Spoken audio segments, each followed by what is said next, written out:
Hi everyone, and welcome to Elite Rugby SandC podcast. First off, if you haven't already, sign up and join Elite Rugby SandC. We provide you with all your strength, conditioning, speed, and recovery needs. You can try before you buy, so try our 7-day, $7 trial to get a taste of what we at Elite Rugby SandC offer. Take your game to the next level, become a beast, and join our community today. So g'day, Ben. How are you? Yeah, really well, Kieren. How are you? I'm going well. Thank you very much. Getting enough stimulus in your day? Well, I hope so. I've been pretty busy today, but yes, I would say definitely. Nice. So today we are going to talk about what you need to know as a rugby player. And we're going to introduce you to some terminology that us as S&C coaches use. So first off the bat, what is the adaptation process, Ben? Yeah, so the adaptation process, that's the underlying thing that you need to do to improve. So training is some stimulus, and that stimulus can actually cause a little bit of stress on your body, okay? We're constantly trying to give you a stimulus that is a little bit more than you've had before, which forces your body, once it gets time, to adapt. So when that stimulus comes along again, it's not so hard, or a terminology, it's a shock on your system.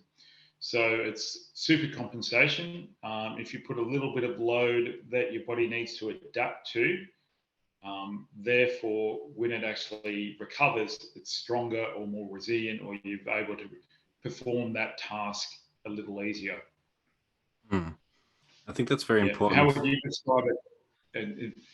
Yeah, I think you've nailed it on the head. It's a shock to the system, and the body's like, hey, I want to be able to make this not as a big of a shock so that I can then recover and then be able to train at a higher level again. So I think it's very important that people understand that performance, it equals fitness minus fatigue. So you got to do something to then, you're going to cause yourself some fatigue, but if you've done it correctly and followed a good, say, progressive overload, your performance is then going to increase as well. And I think that's very important for athletes to understand, that it's not just going out there and smashing yourself, or it's not the opposite. It's not just going there, doing a couple reps and then expecting the world for you to improve your performance immensely.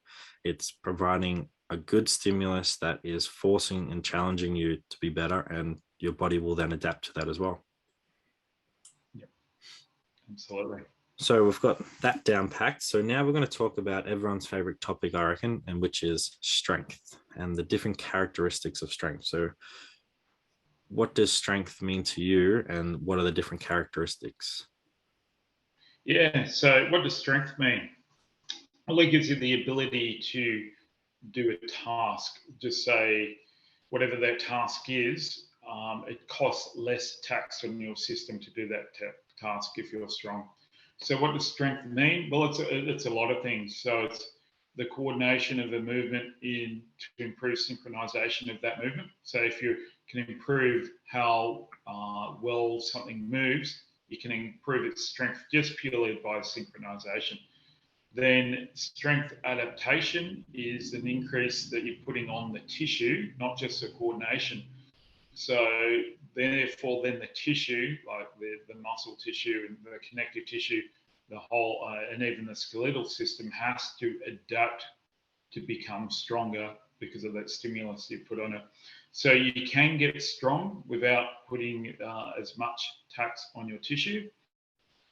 Just at the early stage, that's why it's almost beginner gains when people get massive improvements in strength. That's not so much on the tissue, that's more an improvement in the coordination.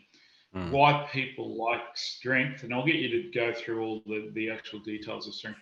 It gives you a really good base if you're increasing your base strength to display multiple things. So therefore you can start working on your size. Then you can start, you've got a bit more ability to produce power. So if you wanted to take us through all the different areas of strength, that'd be fantastic. Yes, I think you nailed it on the head then when you're just first starting off in the gym and you're doing, let's say, 40 kilos on the bench press. You're like, oh, this is pretty good. And you start to test yourself a bit and you do 50. that's sort of fits well as your general strength. Like that's your strength that you have, and I think that's probably a good definition to what general strength is. So then from there we can talk about sort of maximal strength, that ability to produce high levels of force. So what does that sort of mean to you and sort of look like in terms of rugby setting as well? Yeah, so maximum strength, that's a really good thing. So maximum strength, it doesn't have a speed element on it. Okay, it's just if you were testing someone, that's the most force that they can produce or load that they can lift on that lift. Okay, and there's no time limit, so that's maximal strength. And you're always wanting people to a point to improve their maximal strength because therefore the threshold of everything's gone up. Your percentage of power that you can produce has gone up just because your max strength has gone up. The training level that you can train up in terms of percentages, this prescribed load for different outcomes has gone up. Okay. So maximal strength, yeah, the best way to think of it is just being able to lift stuff, but there's no time element. Totally. So from moving off to maximal strength, now we're going to go speed strength. And it's a term that is the ability to generate higher levels of force as quickly as possible. Yeah, so there's a term called surfing the curve in terms of lifting. So what we're doing now, it's still strength orientated. And look, some of these things are more theoretical. Okay, the percentage and where they are is different for people, but as just a general idea. So it's strength that has a speed component. So this where you might actually start moving to what people call a mechanical strength. So all of a sudden you've got a load that you've got, and there is a time parameter involved. Okay, so you're trying to produce a force in a certain amount of time. Okay, it might not be the shortest time in the world, but it's not you don't have a say like maximal strength where there is no time limit on that. How would you describe that? Yeah, so our speed strength, it's you're trying to sort of distinguish it from just like general strength. And I think for our listeners, like it comes back to sort of rugby, whereas everything is happening really, really fast. And obviously we need to have a good solid foundation. But if you're able to then move your body and then produce force really, really quickly and powerfully, it's going to help you immensely. Say, for instance, doing a clear out. If you'll say you're strong, yeah, you could probably clear that person out, but it might take you a lot longer. Whereas if you got that speed element to it and can really apply and direct that force really, really fast, that person's going to get cleared out quickly and you're going to have quick ball. So I think it's focusing on these terms, but putting it back to rugby as well. So saying, yeah, just speed strength, think about something that requires a bit of strength to do on the field, but we want to do it really, really fast as well. So I hope that sort of makes sense. Yeah, so the speed impulse or intent is greater on that. But it may not be the fastest you can move for an activity, but it's moving something heavy fast. And the last characteristic that we'll focus on for strength is strength endurance. So the ability to sustain power/force levels over longer periods of time, which we play an 80-minute game. So you're definitely going to need a big motor and endurance to be able to play the game. Yeah, absolutely. You think, why do they start pulling props off at 60 minutes? Okay. You think from them, the isometric contractions that they have and their massive bodies and the amount of collisions that they have in a game is huge. Okay. So, and they're really, really strong people. Like they are the strongest usually on the field. But as the fatigue kicks in, the endurance component kicks in, even they start becoming weak, so to speak, and just can't keep up with the game, or even their impact has dropped. So strength endurance and even power endurance. So that's being able to do multiple power activities in repetition, in short repetition, or display that when you're fatigued is hugely important. So if you're strong, but you can only do that in, say, the first half or the first 10 or 15 minutes of the game, like you're no longer an asset. So that's why it's important in a game. And that takes time to build up. That's as you can actually build up some workload tolerance and actually do more gym load, that will help. And also, sometimes it depends on your what setting you're in. Sometimes I know people prefer to think, oh, let's do our strength first before field sessions, but in rugby, almost you look at doing your speed, power, then your rugby side of things, and then go into the gym. We want you, because gym actual strength itself is more. It's more. You think of it, if you can get it closer to an endurance thing, that's okay. Okay. You don't have to be totally fresh to be working on your strength, but you do for your speed and your power. I think you get a better outcome. Totally. I think you hit the nail on the head there. So one thing you mentioned is power. So that is our next terminology that we're going to explore into. So power, the ability to generate high levels of force as quickly as possible. So with that power, you sort of have different lifts in the gym. So we're looking at weightlifting exercises, our loaded jumps, plyometrics, and also some upper body movements as well. So sort of more fending and throwing. So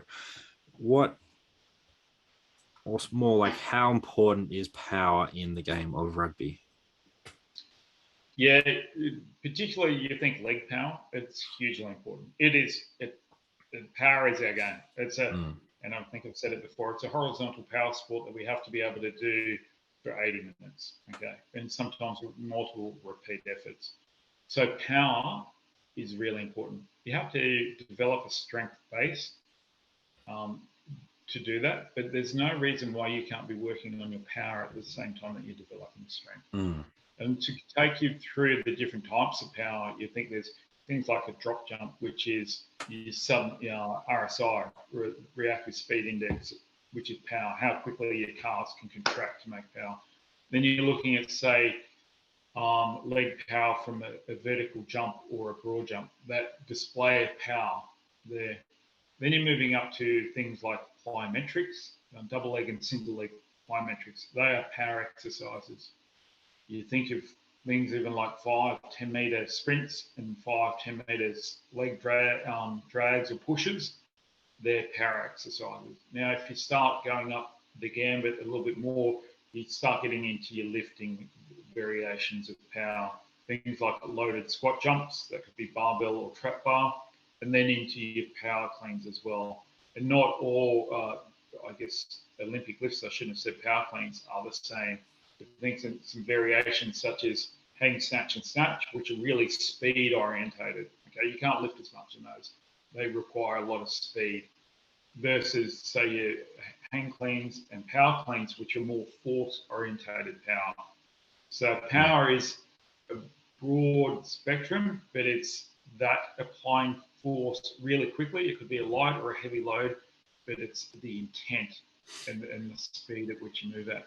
And I think something that you mentioned was strength is the foundation of power. So if you're not strong, you can't really apply force as quickly as you want it to. But it doesn't mean that just because you're not strong enough to then be able to train power that you shouldn't do it in the gym. And I think it's very important for athletes to obviously train strength, but probably nearly every session targeting power and training that over all sessions that you're doing. If it's field, doing some like bounding, some single leg jump and land, you can easily do that out in the field. And then in the gym, you're targeting that force velocity curve on different parts of the curve as well. So for all our listeners, it's very important that you are training power. And I think it's one of the things that separates you and can take you to the next level as a player, is becoming more powerful. Yeah, definitely. I think you've explained that really well then. So the next item on our agenda is now talking about benchmarking that happens in strength and conditioning settings. So what is benchmarking, and how can we explain it in sort of simple terms to our rugby athletes who haven't really heard this term at all? Okay, so benchmarking, what you're doing is we're looking at all different physical characteristics. That could be speed, conditioning, and strength in upper and lower body, and jumps as well. So across the world, there's a whole lot of data collected. Okay, so for that, we know the level of competition that someone's at, and the position they play, and what are the norms and the trends within that, but also what are the norms and trends of elite at all different levels. So benchmarking is seeing where people fit in their correct age, in their correct position, and their correct level to see where they're at. Hopefully you're going quite well, but also you need those benchmarks to, so that you know what the trajectory of someone or what they need to work on compared to their elite peers. That would be how I describe benchmarking. And can you expand on that or add some more? Yeah, so with benchmarking, there's also the relative terms and the absolute. So when we're talking about relative, it's putting it towards your body weight. So can you do 1.5 times your body weight on a front squat? But then you also have that absolute aspect, which is also really important to rugby, is just how much can you lift and how fast can you do it as well. So did you want to elaborate on the relative and absolute? Is one more important than the other? Do you think in your experience? Yeah, that's a really good question. You can think of some positions that the absolute speed of someone versus to their body weight, but you think of strength. Some tasks, the absolute is so important, but to compare it to each other and how the group is going and how individuals are going to the group, relative is used a lot because then it takes your strength or power to weight ratio or your development into that area. But in saying that, there's some absolute things that you have to do on the field no matter what size you are. Relative is a way of working out how you compare to your peers and making it a little bit more even in terms of who's improving and who's not and what work needs to be done. Totally. And it's allowing you to understand what your body composition is at with that relative and how can you improve that body composition. Yeah, that's a really good point. Sorry to interrupt. You think some outside backs to improve some of their relative strength, like if they get their lean mass down, or it could be some excess non-contractile tissue, that's how we call it. It's not body fat, just so you know. If they can get that down, then their speed goes up and their relative strength goes up. That's not a bad thing. So sometimes it's not just about putting on muscle or strength. It could be those little outside back areas where dropping a little bit of weight makes them actually faster over a 10 and 40. Therefore, they've increased speed momentum and their relative strength goes up as well. And obviously for our listeners, it's not just dropping that body weight in a week. It's over a controlled periodized program. And I like how you use the body positive terms as well, Ben, because we're very body positive here at Elite Rugby SandC. Absolutely. So now we've talked about a lot of gym-based terminology. Now let's change our focus to more of the conditioning terminology, which is 50% of what we do here as our coaches. So let's focus now more on the speed aspect, as speed is, again, along with power in my eyes, probably one of the most important things you need to have as a rugby athlete and across all sports as well. You need to have speed. So what is speed in your eyes? And just sort of elaborating on that terminology. Yeah, I think I'll just jump in and say something first. I've never heard a coach go, gee, I wish someone was slower. So that's how important speed is. Every coach wants every position fast. So speed, look, there's a little bit to this, but if you could nut it down to a single area, it would be how fast you are from point A to point B at different distances. Yeah. And that's why if you look at, say, 40-meter testing for your backs and back rows, you'd have intervals of 5, 10, 20, 30, and 40. So you're looking at different intervals across that. If you could nail it down to one area, I'd definitely look at 10 meters. That makes a massive difference. So with speed, it's very simple. It's how quick can you cover that ground measured in time. And there's other elements to it, like repeat speed, speed endurance, and so forth. But pure speed, it's just how quickly you can move your body a certain distance. Because that was my next point is it's very important to measure from A to B, and then sort of going more in depth in that answer you provided is, well, how well can you then run in that from distance from A to B? And just like you said, can you then repeat that same speed a few seconds later? So I think that's really important. And did you want to elaborate on that? Yeah, so it's not only that, you'd say it's not going just from a stationary position. Stationary, sometimes it's a gear change. You could be moving along at 50%. How quickly can you change that gear? Well, that makes it, and that's probably a little bit even more important for most positions. So repeat speed is how quickly you recover between bouts. So some positions you might be able to, you need to display some scenarios in a minute period, 3 efforts of really fast activity. That's from a human to do that. That's tough. You've got to do that well. You've got to be conditioned to have good repeat speed. So your speed endurance, when you look, say, from a true athletic point of view, like your, say, 400-meter runners and that type of stuff, when we haven't got that, but repeat speed in rugby would be when you're in a fatigue state, how fast can you run? Because quite often you're not going to, say, get a 95 or 100% Vmax or maximum velocity run late in the game. But if you fatigue less or you've got better speed endurance, you'll be able to get away from people that have had a bigger drop off because they're not as well conditioned in that area. Totally. So going off that, it sort of leads really well into the terminology of agility. So agility, I think it's a term that's probably just thrown out there as like, oh, that player's got really good agility. So, and it can become quite confusing if you're an athlete or even just some young coaches of like, well, what do you mean that he's got, or he or she is like got really good agility? What does that mean, Ben?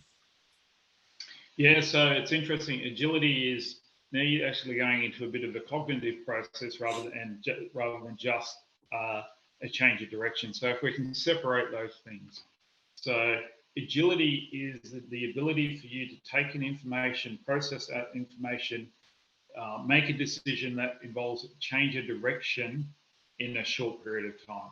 Okay, so there's a cognitive component of that as well.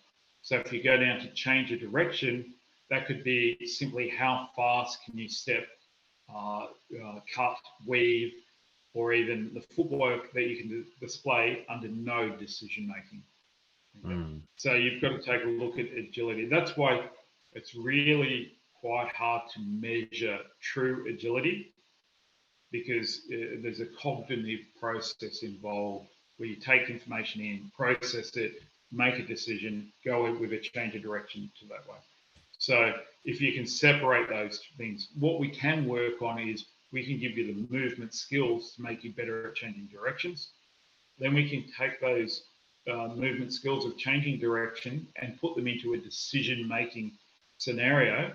And then what we can see is once you made that decision, is there a breakdown of mechanics when you're under decision-making or when you're forced? Therefore, that hasn't been embedded. Or does that skill break down when you're under fatigue? Do we have to give you more endurance or repeatability for that change of direction? Because at a certain point in fatigue, that breaks down and you're not displaying those mechanics really well.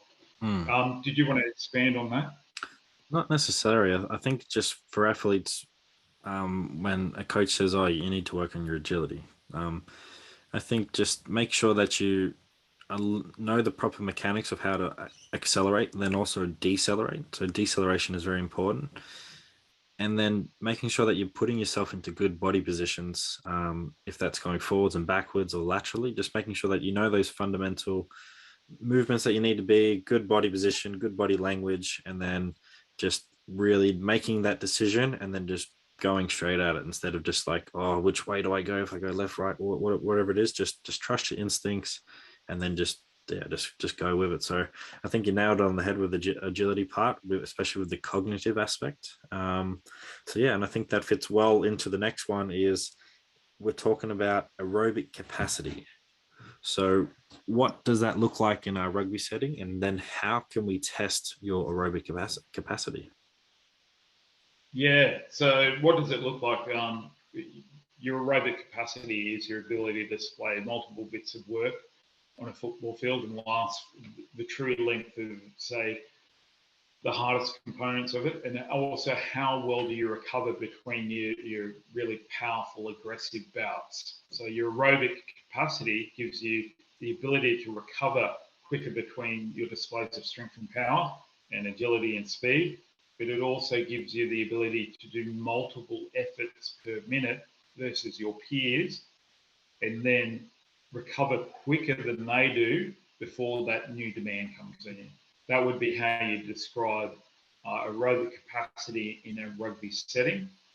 And Would it's you also, would you yep, say your aerobic capacity is very similar to what we talked about previously with the strength and power? So the strength is the underlying aspect that you need to have to be able to then do that power, and it's the same thing with aerobic capacity then with anaerobic capacity as well. yeah, absolutely. It is an absolutely fundamental thing that you do need. And the speed of games is always going up. And I think of going back to watching schoolboy footy and stuff, and coaches thinking they're going really well, and you just go, "Oh mate, they're struggling." If Hmm. we put them in a higher level, slightly higher level, they're just going to fall apart because you've got some huge players with non-contractile tissue that don't like getting off the ground fast and don't like doing repeat efforts. So Hmm. you, the other thing it also provides is the ability for you not to fatigue as much. And if you don't fatigue as much, your skills don't drop, and you make better decisions. So your aerobic capacity has a massive effect on your skills and your decision making as well. Hmm.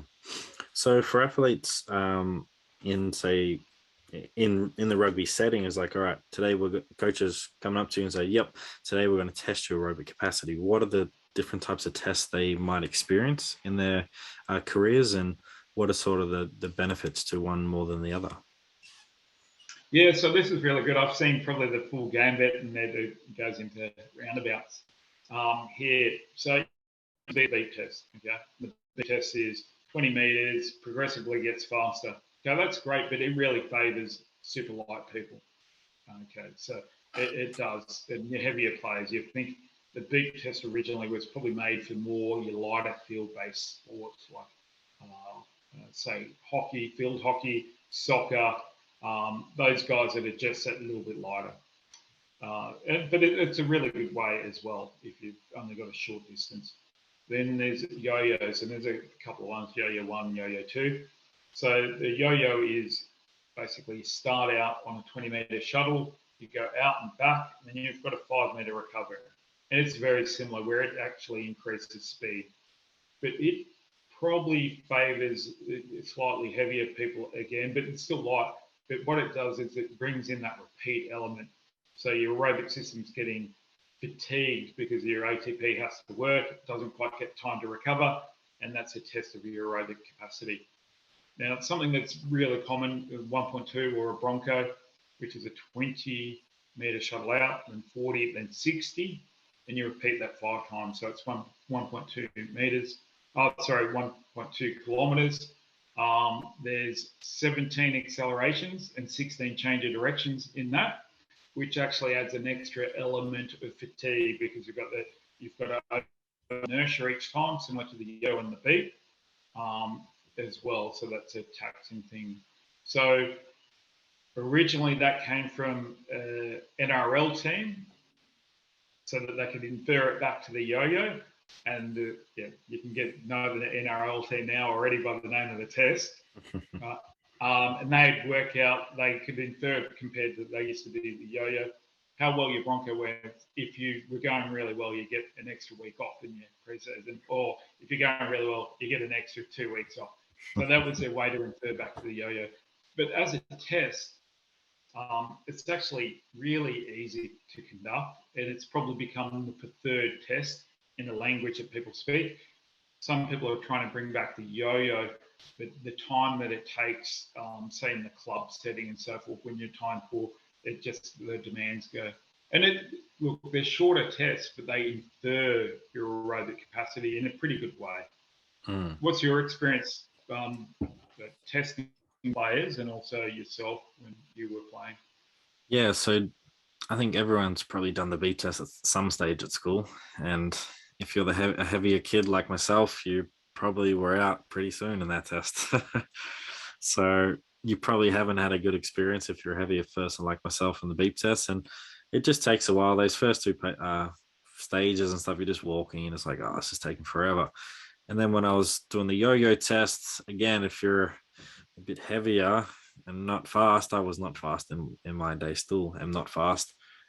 Yeah, you're probably out pretty quickly as well. And you're like, oh, this sucks. I just couldn't keep up with the speed. But if there was something where I could just put my head down and just work and do a similar distance, but just get a different time, then yeah, I'll try that. And that's where the Bronco came in. Whereas for us heavy boys, like, yeah, we're still doing the same amount of work. It's just those lighter guys are just going to be faster, but I can still then do the test and not feel as bad compared to the yo-yo, where you're out straight away and people are like, oh, that person's not really fast, is he? So I do really like the 1.2 from a player perspective, because it was just like, sweet, it's just 5 laps. I know how to do my turns. I'm just going to put my head down, find a pace that works, and then really bring it home on that last lap, on that last 120 that you got to do. So yeah, it's probably my experience from a player. And then as a coach, it's so much easier to do the 1.2.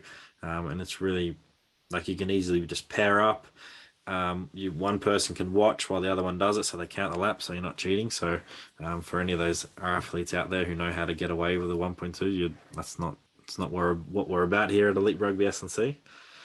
So that's one trick I did, was making sure that they team up, and one player who they don't normally talk to, that's very important, they don't normally talk to, has to count their laps as well, because I've had some experience. If they do know the player, then they might let him get away with that missing that lap. I'd put a video camera.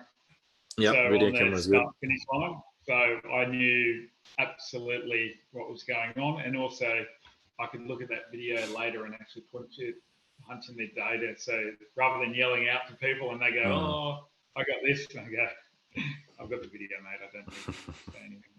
I started it at a time. I know exactly what you've done.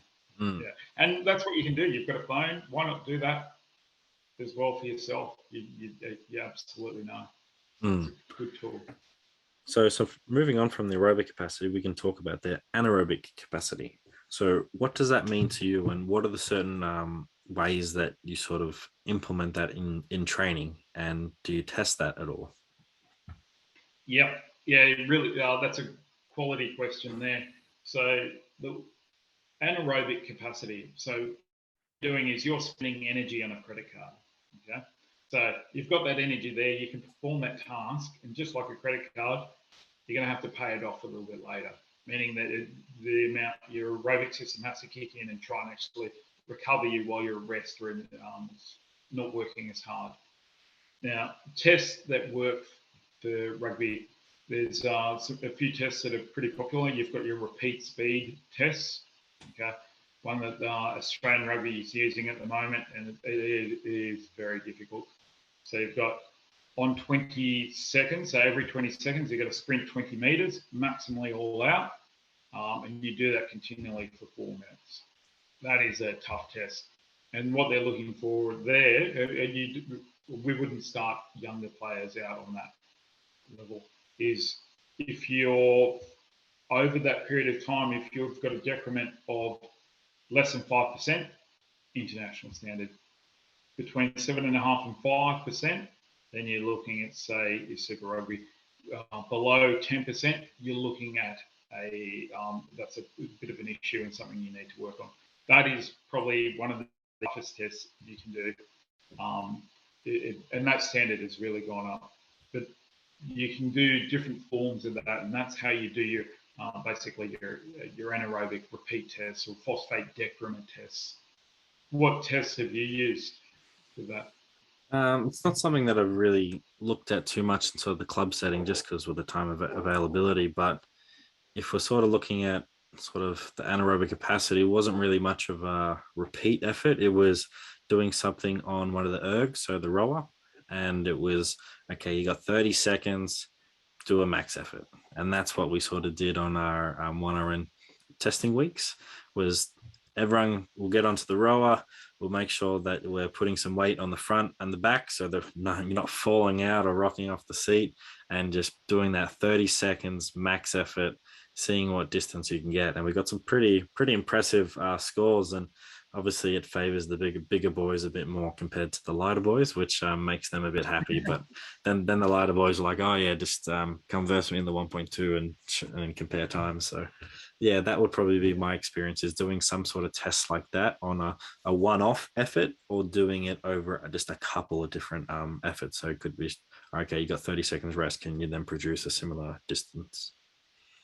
Yeah, yeah. So you'll just go for your anaerobic test. You're going right into, and those people that need to know the languages, just on the threshold of lactic work, which is where, Mm. yeah, you don't feel well, all of that, and parts of rugby, you've got to do that as well. Mm. But it's definitely a good way to um, challenge yourself, and if you're in a team setting with other players around you, you're definitely gonna have a good time competing against one another. Yeah. So Probably not be here, but that's where, say, a thing like a 1.2 or a Bronco comes down. What you can do is get that speed and then come down, and you can actually do lactate work or aerobic work with that based on their actual ability as well. So we'll go into that a lot deeper and down the track. and it's definitely something I have sort of tested with, is well, just doing Bronco laps as well. Can you achieve like a 50-second Bronco lap? Like, and then can you rest for minimal rest and then try and do that again? So that would probably be another one that I have played around with. Yeah. Mm.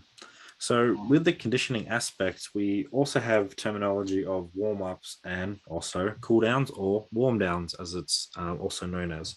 So, what is the goal of the warm up? And we'll briefly explain what is a warm up as well. And then, what is the same thing for a cooldown? Yeah. So warm up, it's not as general as people think.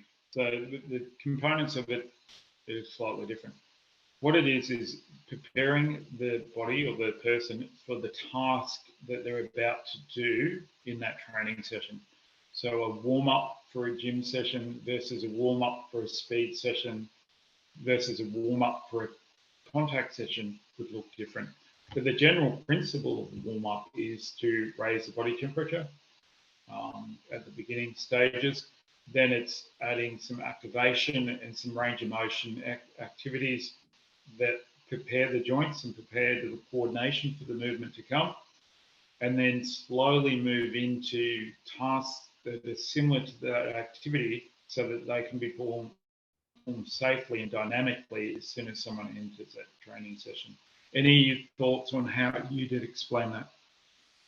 Yeah, so it's a really good way. So, okay, raising that temperature, it depending what sort of your setting is. Let's say if you're in a gym setting, it could just be easily you jumping on the bike erg or a spin bike for around just 2 minutes. Bang, we've raised your temperature up. Then we're going to be doing some similar movements. Okay, so you know that you're going to be doing a squat. Okay, what's some sort of squat pattern that we can be doing to then prepare you specifically for that movement, and just using your body weight or a tiny bit of external weight. And then can we add a bit of speed into that as well? So some sort of jumping and landing to really potentiate that body, to really get it working, get that neural drive as well. So that's sort of more a gym based setting, and it's the same thing for the field. Is okay, let's do some basic dynamic movements, so some walking lunges, some sumos, some leg swings, some calf pumps, some hip openers to just get that body awake and blood rising. And then can we then do some side shuffling to some skips to some run tech movements, and then can we start to do some plyometric stuff with our jump and lands, and then can we start to slowly build up that speed over, say, like a 30 meter, where we do some sprints, some 70, 80, 90. So then when you're getting to the actual main components of the session, you're ready to go. And I think it's really important for our listeners to understand that warming up is really important. If you just go into the session cold, especially because we're playing a winter sport, something might just go because you're not ready and it's cold and that muscle doesn't like it, and bang, an injury could just happen. And I've seen it multiple times at the club level, where players have maybe just arrived late to training and said, no, I'm good. I'm sweet. I'm just going to go straight in cold. And they've actually hurt themselves, and then you're out for a couple of weeks. So it's really important that you understand that warming up is not a joke. It's something that's going to help improve your performance and allow you to perform at a high level. Yeah, it's so important. If you're not going to warm up, make sure you've got spend most of your money on a physio, because that's just going to, at a club level and even at academy level, or even if people have been seeking treatment and coming out a little bit late for whatever reason at the elite, you go over there if you're a strength and conditioning coach and go, no, you've got 5-10 minutes with me. There's no argument. Doesn't matter. Too bad if you're late for that bit over there. You're going to have to wear that. You didn't arrive on time. They'll sort you out from what they believe is right there.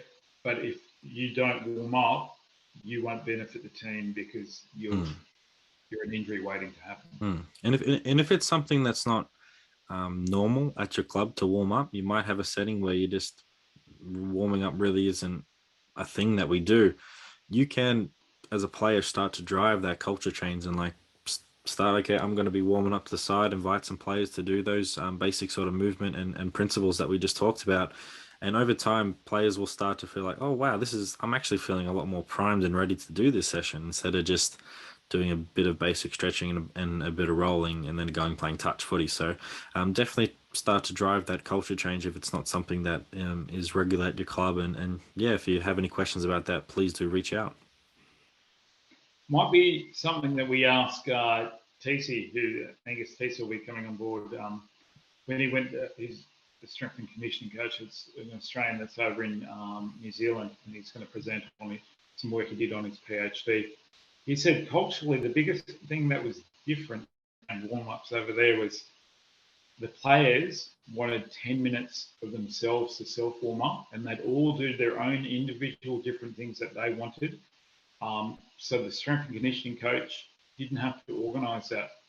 They would organise different routines for different people, but they take the responsibility of doing that for themselves over in NZ and out the club he was at in that level. And he said that's the norm over there in the professional setting. I thought that's a great insight into that's awesome. So with the warm-up, we then have the warm down or the cool down.